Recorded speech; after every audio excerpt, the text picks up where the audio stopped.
यह कहानी एक छोटे से गांव की है जिसका नाम निशिदा था।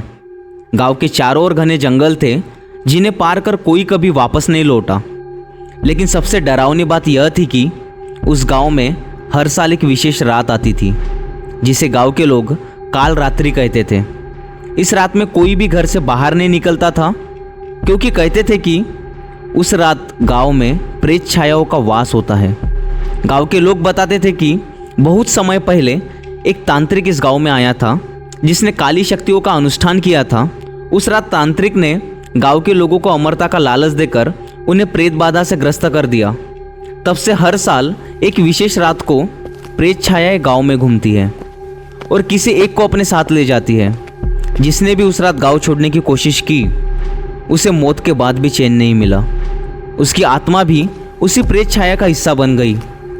इस कहानी पर ज़्यादा लोग यकीन नहीं करते थे, खासकर युवा। गांव के 4 दोस्त राहुल, अंजलि, विक्रम और सुमन इन्हीं कहानियों पर हंसते थे। उन्होंने ठान लिया कि इस साल की कालरात्रि पर वे बाहर जाएंगे और इस मिथक को तोड़ेंगे। आखिरकार वह दिन आ गया। गांव के सभी लोग अपने घरों में दुबक गए, दरवाजे बंद कर लिए और दियों को बुझा दिया क्योंकि वे जानते थे कि इस रात कोई रोशनी नहीं होनी चाहिए। लेकिन राहुल और उसके दोस्तों ने अपनी मशालें जलाई और गांव की वीरान गलियों में निकल पड़े।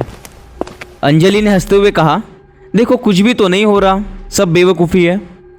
लेकिन जैसे जैसे वे गांव के बाहर की ओर बढ़े, हवा में अजीब सा बदलाव महसूस हुआ।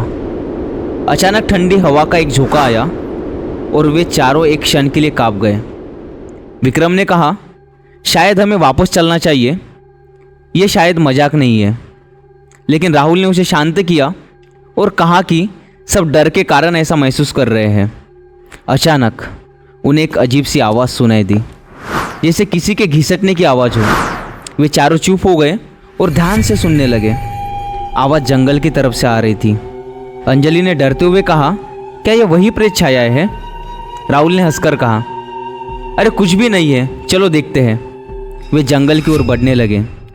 जैसे ही वे पेड़ों के बीच घुसे, एक एक कर उनके चारों ओर अंधेरा और घना होता गया। अचानक सुमन ने पीछे मुड़कर देखा और चीख उठी, देखो, उसने कांपते हुए कहा। बाकी तीनों ने उसकी ओर देखा और उनके रोंगटे खड़े हो गए। एक लंबी धुंधली आकृति जो इंसान जैसी दिखती थी परंतु उसकी आंखें खाली थी, धीरे धीरे उनकी ओर बढ़ रही थी। उसके शरीर से काली धुंध निकल रही थी और उसकी चाल धीमी पर बेहद डरावनी थी। विक्रम ने घबराकर कहा, भागो। लेकिन जैसे ही उन्होंने भागने की कोशिश की, उनके पैर जमीन से चिपक गए थे। प्रेत छाया अब उनके बहुत करीब थी। उसकी सांसें जैसे उन्हें महसूस हो रही थी। अंजलि ने कांपते हुए पूछा, तुम कौन हो? आकृति के मुंह से एकदम भयानक आवाज़ निकली, तुमने मुझे जगाया है, अब तुम मेरे साथ चलोगे। राहुल ने भागने की कोशिश की लेकिन उसकी टांगें जैसे काम ही नहीं कर रही थी। प्रेत छाया ने राहुल की ओर अपना हाथ बढ़ाया और उसका हाथ जैसे ही राहुल को छुआ, उसकी चीख से जंगल और गांव की खामोशी टूट गई। उसके शरीर में से धुआं निकलने लगा और वह काले धुएं में तब्दील होकर गायब हो गया। अब बारी थी विक्रम की। वह चिल्लाया लेकिन उसके चारों ओर का अंधेरा और भी गहरा होता गया। प्रेत छाया ने एक एक कर सबकी आत्माओं को निगल लिया और उनकी जगह पर अब काले धुंधले साए खड़े थे जो जंगल की ओर बढ़ रहे थे।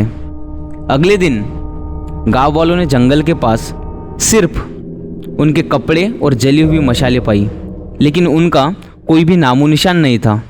कहते हैं कि अब वे चारों भी उन प्रेत छायाओं का हिस्सा बन गए हैं और हर साल की काल रात्रि पर नई आत्माओं की तलाश में भटकते हैं।